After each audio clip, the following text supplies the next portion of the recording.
Selamat malam Bapak Ibu Saudara-saudari yang dikasih Tuhan.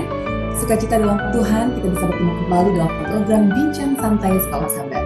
Acara diskusi yang dirancang oleh Departemen Komunikasi Konferensi Jawa Pasang Barat dengan para ketua jemaat dari Kota Cimahi, Bandung, dan sekitarnya. Dan pada malam hari ini kita kedatangan narasumber, beliau adalah Bapak Aris Tepu, Ketua Jemaat Setiabudi. Mari kita sapa dulu beliau. Selamat malam Pak, bagaimana kabar malam hari ini? Selamat malam, puji Tuhan, kabar baik. Puji Tuhan. Terima kasih telah hadir bersama kami ya Pak. Dan sebelum kita mulai acara bincang santai ini, mari kita mendengar kudus dengan berdoa yang saya minta kesediaan Bapak untuk pilih kita dalam doa. Silakan. Kita bersatu dalam doa. Ya Tuhan Allah Maha Besar di surga, kami bersyukur atas penyertaan-Mu bagi kami. Hingga tiba pada saat ini kami hendak membahas pelajaran sekolah sahabat kami. Biar Engkau hadir dalam diskusi kami ini. Tuntun kami Tuhan agar dapat mengerti atas segala firman-Mu. Doa kami dalam nama Yesus kami berdoa syukur. Amin. Amin. Pelajaran kita Pak, sekolah sahabat, pelajaran sekolah sahabat kita yang pertama, triwulan keempat, tahun 2023. Misi Allah bagi kita bagian yang bersama. Dalam Kejadian 3 ayat 9, Allah berfirman, tetapi Tuhan Allah memanggil manusia itu dan berfirman kepadanya, di manakah engkau? Ayat ini berisi bertanya Tuhan. Tuhan bertanya, di manakah engkau? Kita masuk hari Minggu, Allah yang menjangkau kita. Bapak silakan langsung untuk menjabarkannya. Baik, Allah menciptakan manusia dengan sempurna, tanpa dosa. Namun ketika manusia yang diciptakan sempurna itu terbujuk rayu oleh karena bujukan iblis melalui ular dan manusia itu berdosa, itulah awal penyebab hubungan antara Allah dengan manusia itu terpisah. Dan Allah berkata kepada Adam dan Hawa saat itu, di manakah engkau? Sesungguhnya apakah Allah tidak tahu di mana uh, uh, Adam dan Hawa saat itu? Ya, Allah sangat mengetahui karena Allah yang menciptakan mereka. Allah mengetahui di mana kondisinya. Namun kenapa Allah bertanya, di manakah engkau? Allah ingin agar manusia itu menyadari apa yang sudah dilakukannya.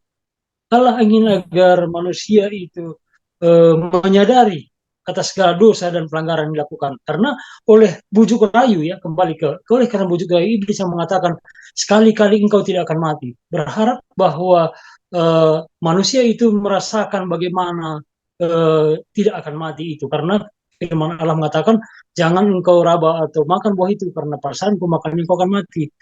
Namun apa yang terjadi saat Adam dan Hawa makan buah itu? Mereka merasakan ketelanjangan. Kenapa? Oleh karena keterpisahan dari Allah. Nah, jadi Allah sudah tahu bahwa manusia ini sudah hilang. Karena ada satu tempat di mana Allah dengan manusia itu biasa bertemu. Namun oleh karena dosa, Allah tidak melihat di mana mereka. Allah bertanya, di manakah engkau? Oleh karena kerinduan Allah ingin bersama-sama dengan ciptaannya yang kudus itu. Namun oleh karena pelanggaran mereka, manusia itu bersembunyi, ya, manusia itu bersembunyi dan lari daripada jangkauan Allah.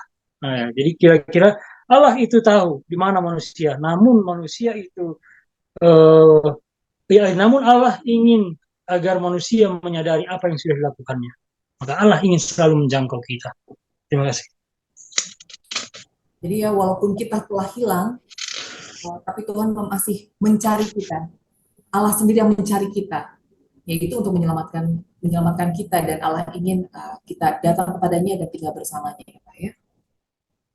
Baik, untuk di hari Senin, Allah yang rindu tinggal bersama kita. Allah yang empunya kita, tapi Allah begitu rindu untuk tinggal bersama dengan kita dan menunjukkan diri bahwa Allah nyata. Allah nyata ada dan selalu menunjukkan diri di mana saja dan menyatakan bahwa Dia selalu ada.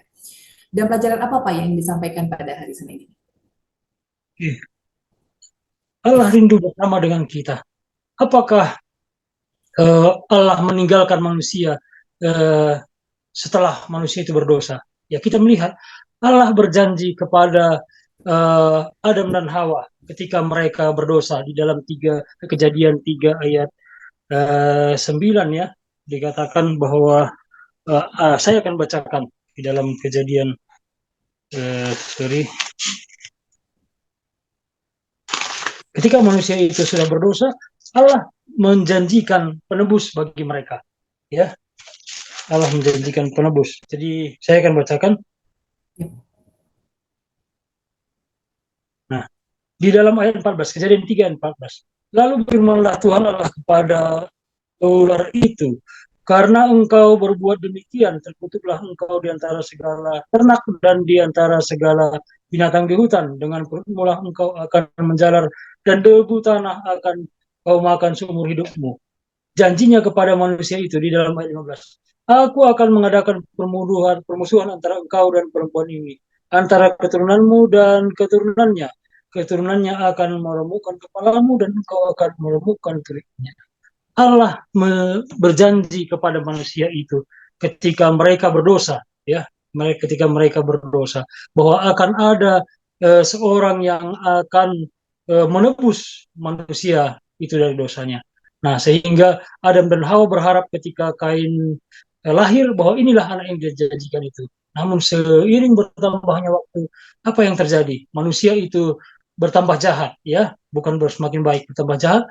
Lalu Allah menjangkau manusia itu. Kita melihat di dalam hubungan Allah dengan uh, Abraham, ya, Allah berjanji bahwa Allah memilih Abraham, ya, memilih Abraham sebagai alat yang digunakan oleh Tuhan untuk menyampaikan misinya, ya. Lalu kita melihat di dalam janji Allah itu digenapi ketika Ishak lahir, dan uh, setelah itu kita bisa uh, mengikuti, ya, kisah selanjutnya ketika Israel terbentuk dan misi Tuhan ingin dinyatakan lewat manusia atau makhluk ciptaannya. Ya, kita melihat ketika Abraham dipanggil Allah untuk menjadi saksi, dan ketika Israel, itulah keturunan Abraham itu, ingin menjadi saksi bagi bangsa-bangsa sekitarnya. Jadi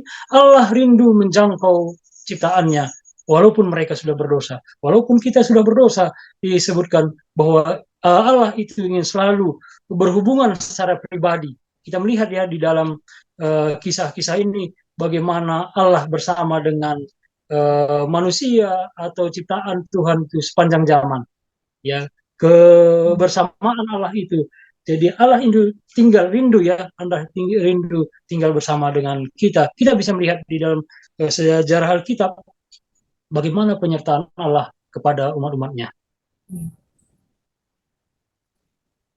Tuhan tidak pernah meninggalkan, selalu ada di dalam kisah-kisah di perjanjian, walaupun Tuhan selalu menunjukkan bahwa Dia ada dan nyata, ya Pak.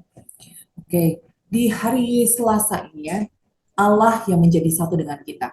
Apa yang dimaksud dengan judul tersebut? Allah yang menciptakan kita, Allah tentu adalah pemilik kita. Tapi mengapa seruan ini dinyatakan? Bukankah itu otomatis, ya Pak? Misal seperti saya membuat kue, saya mengolah, saya mencetak, saya memanggangnya. Tentu itu adalah kepunyaan saya. Lalu mengapa harus ada transaksi sampai Allah berkata, maukah kamu bersama saya, wahai manusia? Maukah kamu mengundang saya dalam hidupmu, dan seterusnya? Apa tanggapan Bapak? Oke, ya, uh, Allah ingin menyatakan, ya, Allah menyatakan bahwa Allah ingin melihat bagaimana kita, ya, respon kita ketika Allah menjangkau kita, apakah kita mau datang kepadanya. Dan sebagai jaminan pada pelajaran hari Selasa, dengan cara apa Allah menjadi satu dengan kita, ya. Allah, kita tahu, ya, Allah itu adalah pencipta dan Dia adalah Allah yang mulia.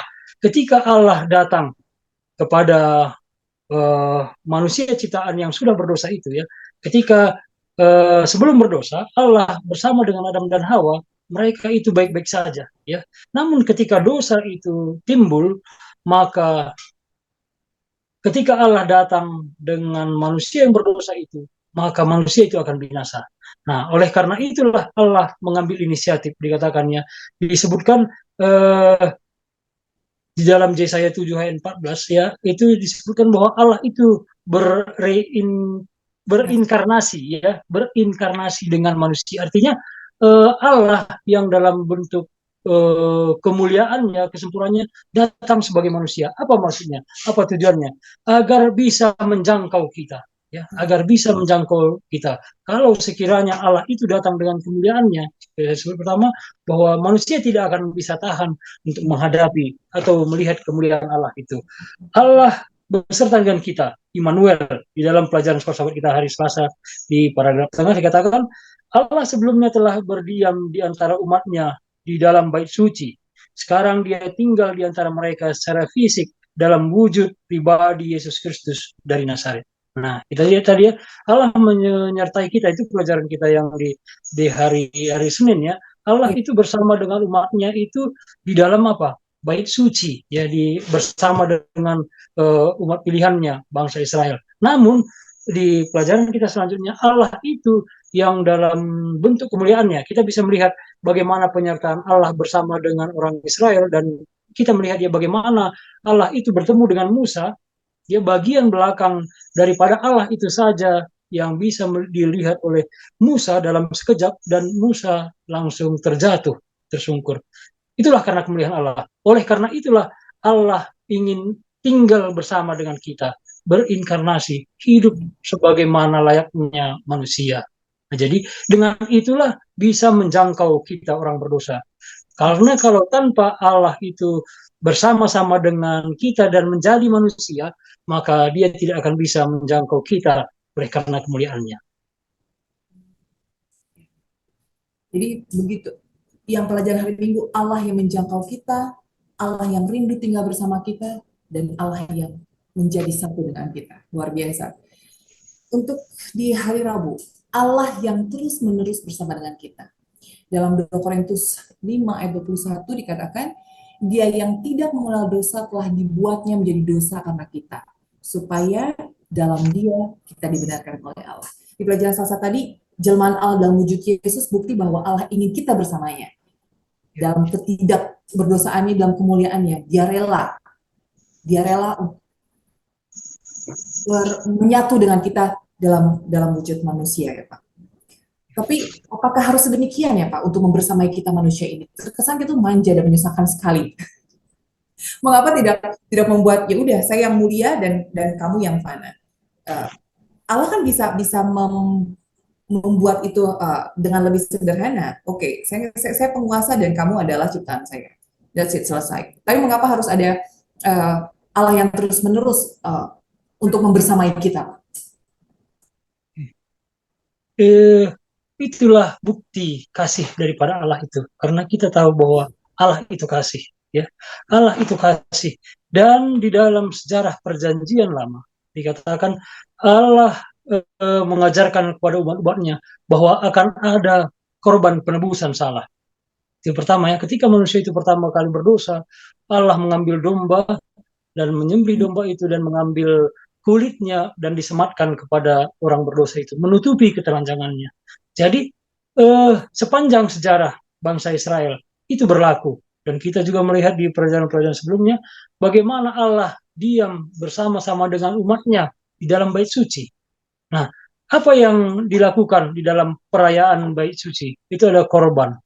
Nah, lalu bukti kehadiran Allah bersama dengan umatnya, yaitu pada puncaknya di saat Yesus menyerahkan dirinya sebagai korban. Itulah bukti kasih Allah. Bisa saja Allah menciptakan dunia yang baru atau bumi yang baru, dan manusia yang berdosa itu bisa dimusnahkan semua. Namun itulah karena bukti kasih. Karena sejak pertama dunia diciptakan, Allah mengasihi manusia. Oleh karena kasih Allah pada manusia itulah dia, sehingga ia rela mengorbankan anaknya yang tunggal. Demikian tertulis dalam firman Tuhan. Kematian Kristus adalah bagian daripada proses pendamaian, bukan akhir dari pendamaian itu, bagian dari para proses. Jadi Allah bersama dengan kita. Untuk saat ini ya, kita sudah melihat Yesus itu sudah menjadi korban, dan masih ada, itu adalah proses. kita menantikan kedatangan Yesus yang kedua kali untuk menjadi wujud agar kita bisa merasakan kasih Allah itu. Luar biasa, luar biasa. Tidak cukup dengan Allah meninggalkan kemuliaannya, turun dari tahta mulia, datang ke dunia, dia sendiri mengorbankan dirinya. Luar biasa. Dan betapa tidak tahu malunya kita kalau kita masih membangkang terus ya Pak ya. Karena Ya, semua Allah sudah berikan kepada kita. Luar biasa sekali. Dan di hari Kamis ya Pak, Allah yang akan kembali untuk kita. Pelajaran pelajaran satu minggu ini sangat komplit. Allah yang menjangkau kita, Allah yang rindu tinggal bersama kita, Allah yang menjadi satu dengan kita, Allah yang terus-menerus bersama dengan kita, dan Allah yang akan kembali untuk kita. Silakan. oke. Allah yang kembali untuk kita. Ini dinyatakan oleh Yesus tertulis di dalam Yohanes 14 ya. Saya coba bacakan Yohanes 14 ayat 3. Yohanes 14 ayat 3 dikatakan demikian. Dan apabila aku telah pergi ke situ dan telah menyediakan tempat bagimu, aku akan datang kembali dan membawa kamu ke tempatku, supaya di tempat di mana aku berada, kamu pun berada. Jadi kembali Allah ya melalui Yesus Kristus menyampaikan kerinduannya ya, menyampaikan kerinduannya kepada manusia yang berdosa itu, karena sejak awal ketika Allah menciptakan manusia itu, Allah ingin bersama-sama dengan manusia ciptaannya. Namun ketika manusia itu sudah berdosa dan Yesus menjadi penebus, dan apa yang dijanjikan Tuhan kepada kita saat ini, inilah pengharapan bagi kita. Ya, ini menjadi pengharapan bagi kita. Bagaimana Allah menjanjikan supaya di tempat di mana aku berada, kamu pun berada. Nah, jadi Allah ingin agar kita bisa hadir ya, kita bisa hadir bersama-sama dengan Allah. Dan bukan hanya kita saja ya. Pelajaran sekolah sahabat kita menekankan ketika kita mendapatkan kabar keselamatan ini, kita harus membagikannya kepada orang lain juga. Jadi agar tidak hanya kita yang selamat, namun kita bisa membawa orang lain juga kepada keselamatan yang Tuhan sudah janjikan. Di sini kita melihat gambar yang paling indah tentang penebusan. Allah dari misi ini itu pada akhirnya akan menggenapi kerinduannya untuk bersama-sama dengan anak-anaknya selama-lamanya. Sungguh indah janji Allah itu. Allah ingin bersama-sama dengan kita selama-lamanya. Tadi kan Bapak bilang kita harus membagikan kabar keselamatan supaya kita saja yang memperoleh keselamatan. Tapi kan Pak, saya nggak pinter untuk berkhotbah, saya nggak pinter untuk datang ke tempat-tempat yang banyak orang itu saya cerita tentang firman, kebenaran, doktrin dan sebagainya. Lalu apa yang harus saya lakukan?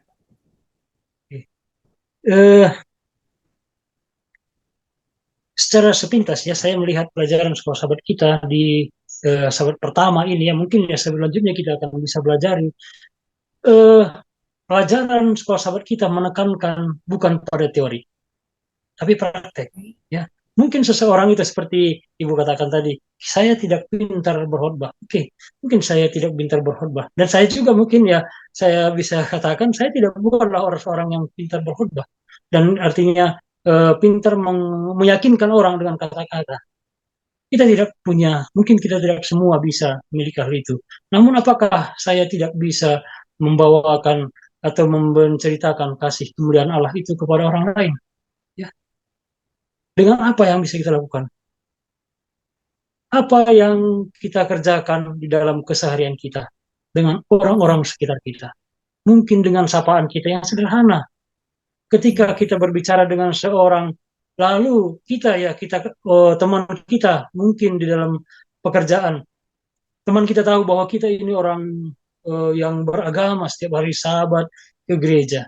Lalu kita bercerita tentang keluh kesah kita kepada sahabat kita, kepada teman kita di kantor yang bukan Advent lah dikatakan. Apakah kita sedang menceritakan kasih Allah? Tidak ya. Kita harus berhati-hati. Kita mengatakan bahwa kita berpengharapan ini setiap sahabat bergereja, tapi kehidupan kita malah lebih mengeluh dari mereka. Dan yang lebih celakanya, mereka yang menguatkan kita. Apakah kita sedang bersaksi? Tidak ya. Jadi dengan apa kita bisa bersaksi? Bukan dengan khotbah kita. tetapi dengan sikap kita ketika kita membagikan pengharapan yang kita miliki itu.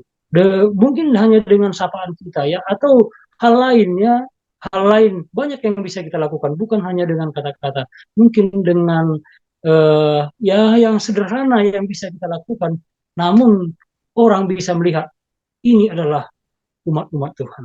Nah, jadi dari kehidupan kita bukan hanya sekedar kata-kata.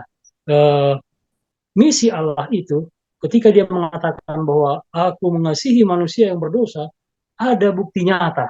Ya, Allah itu datang bersama-sama dengan bangsa Israel di dalam Ka'bah atau Bait Suci. Lalu penyertaan selanjutnya Allah datang dalam wujud manusia. Ya, Allah datang dalam wujud manusia. Artinya Allah itu eh, tidak hanya berteori, Ya, tetapi menunjukkan. Nah, jadi sebagai umat-umat pilihan Allah, ya kita sebutlah tadi ya bahwa kita umat-umat Advent adalah uh, ya sama. Kalau saya menilainya seperti ini, sama. Ketika Allah memilih Abraham, ya ketika Allah memilih bangsa Israel, dan saat ini Allah memilih kita, ya Allah memilih umat-umat Advent dimanapun berada untuk menjadi saksi. Apakah kita melakukan atau apakah kita sama dengan bangsa Israel? Apa yang terjadi dengan bangsa Israel? Bangsa Israel bukannya menjadi pengaruh yang baik bagi lingkungan sekitarnya, malah mereka mengikuti kebiasaan-kebiasaan buruk bangsa-bangsa yang sudah dihalau oleh Tuhan. Demikian firman Tuhan ya, bahwa bangsa Israel itu melakukan kejahatan yang dilakukan oleh bangsa-bangsa sebelumnya, sehingga mereka ditolak. Nah, saat ini misi Allah itu belum selesai. Misi Allah itu selesai pada saat Yesus datang kembali dan kita semua dibawa pada kebahagiaan atau kerajaan yang Tuhan sudah janjikan itu. Nah, jadi ketika Yesus datang kembali, saat ini kita adalah alat Tuhan untuk menyampaikan kabar itu. Ketika Yesus sebelum naik ke surga berpesan kepada murid-muridnya di dalam Matius 28, dan ini juga menjadi pesan bagi kita. Pergilah, kabarkanlah berita keselamatan itu. Nah, jadi eh, ketika kita dalam kehidupan kita bisa menjadi saksi, kita bisa membawakan misi keselamatan itu, ya itulah rencana Tuhan bagi kita. Tuhan ingin agar kita menjadi misionaris, ya, menjadi pembawa kabar keselamatan bagi dunia. oke baik. Jadi karena kita adalah bangsa yang dipilih, kita harus menunjukkan bahwa kita memang layak untuk terpilih dengan cara kehidupan kita ya Pak ya, sehingga orang lain, saudara-saudara kita yang lain pun mengetahui siapa Tuhan yang kita sembah. Demikian kira-kira. Oke baik. Melangkah ke hari Jumat Pak di kesimpulan. Silakan Pak. Oke, di dalam pendalaman ya di hari Jumat kita sudah membahas dari hari ke hari. Nah, poinnya adalah ketika manusia yang diciptakan Allah itu berdosa, ya, melanggar dan terpisah dari Allah, Allah melakukan penebusan. Lalu, apakah penebusan itu terjadi ketika manusia itu sudah berdosa? Tidak ya. Allah sudah merencanakan, ya, rencana penebusan itu dipersiapkan sebelum dunia itu diciptakan, ya. Ketika Wow. manusia itu nanti berdosa, bahwa maka akan ada seorang penebus yang akan membebaskan mereka. Jadi rencana penebusan kita itu bukan terjadi oleh karena manusia itu sudah berdosa, ya. Allah merencanakan keselamatan bagi manusia sejak eh, sebelum dunia diciptakan. Nah, sungguh besar kasihnya bagi dunia ini, sehingga dijanjikannya memberikan anaknya yang tunggal, dikatakannya dalam Yohanes 3 ayat 16, supaya setiap orang percaya kepadanya tidak binasa. Nah, jadi rencana penebusan terhadap manusia yang berdosa itu bukan terjadi oleh karena bukan terjadi setelah manusia itu berdosa. Ya. Artinya Allah mempersiapkan eh, jalan untuk menyelamatkan manusia itu. Allah merencanakan keselamatan bagi manusia. Ya kembali ke pertanyaan kita, kalau begitu, kenapa harus kita kenapa harus Allah itu menebus kita? Alangkah baiknya kalau memang sudah tahu sejak awal. Mungkin kita ada juga mungkin yang sering bertanya, kalau memang Allah itu sudah tahu bahwa manusia yang diciptakannya itu akan berdosa, kenapa jadi menciptakannya? Kenapa tidak bikin manusia yang lain saja? Ya itu Allah ingin menyatakan, membuktikan bahwa Allah itu kasih adanya. Jadi rencana penebusan itu tidak terjadi seketika, tidak ya. Allah sudah merencanakan keselamatan kita. Lalu kita bertanya, berarti kalau begitu Allah sudah menetapkan saya untuk selamat. Jadi apapun yang saya lakukan nanti akan selamat. Tidak juga ya. Tuhan memberikan kebebasan, sama seperti Adam dan Hawa. Untuk kita saat ini juga, kita sudah mendengarkan kabar, ya. Kita sudah mendengarkan berita keselamatan ini. Lalu apakah ketika sudah kita dengarkan, kita langsung selamat? Tidak, tidak juga ya. Tuhan memberikan kebebasan bagi kita. Apakah kita bisa mempertahankan kebenaran yang kita peroleh itu seumur hidup kita? Atau hanya ini saja? Atau apakah kita bisa menjadi pembawa kebahagiaan? Atau ya, artinya, apakah kita bisa menjadi berkat bagi orang lain? Ya. Ketika kita melakukan itu, maka misi Allah akan terlaksana. Kira-kira demikian. Luar biasa. Dan saya ingin membaca Pak dari Alfa dan Omega jilid 7 halaman 25. Bekerjalah dalam iman dan keyakinan, karena waktu tidak akan pernah datang bila aku akan meninggalkan dikau. Aku akan bersama kau selamanya, menolong dikau untuk melakukan pekerjaanmu, memimpin, menghiburkan, memuaskan, menolong engkau, memberikan kepadamu kemajuan dalam mengucapkan perkataan yang akan menarik perhatian orang-orang lain ke surga. Bagi saya tulisannya sangat romantis ya Pak ya. Kata-kata yang penuh dengan pengharapan dan janji yang akan nanti. Karena Allah kita dan firman-Nya adalah Iya dan Amin. Gitu ya Pak ya. Baik, untuk mungkin Bapak ada closing statement yang akan Bapak sampaikan sebelum kita mengakhiri bincang santai sekolah sobat kita malam hari ini. Oke. Kita sudah mempelajari pelajaran sekolah sahabat kita dan bagaimana Allah itu rindu bersama-sama dengan kita di dalam minggu-minggu bekerja kita. Ketika kita melewati hari-hari, berdoalah kepada Tuhan agar kita bisa menjalankan misi Allah itu. Misi Allah itu adalah untuk menyelamatkan manusia yang berdosa. Dan itu jugalah menjadi misi kita. Jadi ketika kita bekerja, kita harus bisa dengan pekerjaan yang kita lakukan itu menyatakan Allah kepada orang sekitar kita. Jadi bukan hanya untuk diri kita saja. Jika kita bisa membagikan apa yang kita bisa lakukan kepada orang lain, kita sedang menjalankan misi Allah. Kita sedang menjalankan misi Allah. Luar biasa. Baiklah Bapak Ibu saudara-saudara dan pemirsa di mana berada, telah tiba di ujung acara bincang santai sekolah sahabat malam hari ini. Dan sebelum kita berpisah, mari kita tutup dengan doa. Dan saya minta sekali lagi kesediaan Bapak Aris untuk pimpin dalam doa. Silakan. Kita kembali bersatu dalam doa. Tuhan di surga, kami sudah berbincang pelajaran sekolah sahabat kami. Biarlah Tuhan dengan pelajaran yang kami pelajari bersama-sama menguatkan kami, agar kami bisa menjalankan misi Allah, yaitu menjangkau semua orang dan membawa umat-umat Tuhan yang Engkau telah tebus itu menjadi mengenal dengan Tuhan dan bisa diselamatkan pada hari Engkau datang. Kami rindu Tuhan, kan kami percaya Engkau selalu bersama-sama dengan kami. Engkau selalu menuntun kami dalam langkah kehidupan kami. Kiranya Tuhan selalu menuntun dan memelihara kami, agar kami tetap setia di dalam Tuhan. Bapa di surga, sepanjang perbincangan kami, biarlah Tuhan mengurapi dan memberkati apa yang sedang dan sudah kami perbincangkan. Biarlah ini dapat kami hidupkan dalam kehidupan kami. Jika ada kata-kata kami yang tidak berkenan di hadapan Tuhan, dan itu menimbulkan dosa, ampunilah kami Bapa. Layakkanlah kami selalu Tuhan, dan buka hati kami untuk mengerti dan menjalankan firman-Mu. Ini doa kami berdoa di dalam nama Yesus, penebus dan juru selamat kami. Amin. Amin. Terima kasih sekali Pak Aris Sutepu telah bersama dengan kami. Kiranya Tuhan juga memberkati pekerjaan Bapak, rumah tangga, pelayanan yang Bapak lakukan. Dan mudah-mudahan banyak jiwa-jiwa juga yang terpanggil dalam acara bincang santai sahabat kita pada malam hari ini. Semoga diberkati ya Pak ya. Sekali lagi terima kasih telah bersama dengan kami para pemirsa dan sampai berjumpa di kesempatan berikutnya. Salam sehat dan